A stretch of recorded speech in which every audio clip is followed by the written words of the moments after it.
Air emissions permit. In Mexico, any facility that generates air emissions is subject to strict environmental regulation. This is not optional. It is a legal requirement for operation.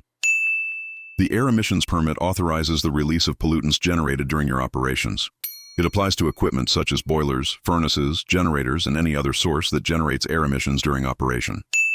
Without this permit, operations are exposed. To obtain the permit, facilities must be operating and demonstrate compliance through emissions monitoring. Monitoring is conducted directly at the source, which means your emission points must be properly designed and constructed.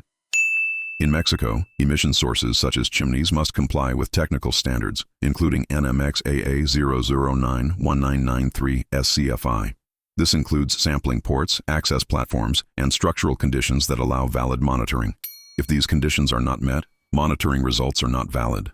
Without valid monitoring, permits cannot be obtained or maintained.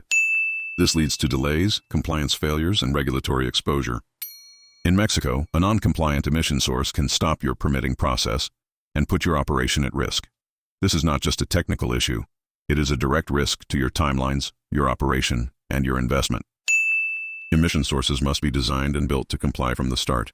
Because in Mexico, compliance is not adjusted later. It is required from the beginning. Protect your investment. Ensure your emission sources meet regulatory standards, from design to operation. Because in Mexico, compliance is not optional. Learn more about EHS compliance in Prudenza Academy. Built for strategic execution.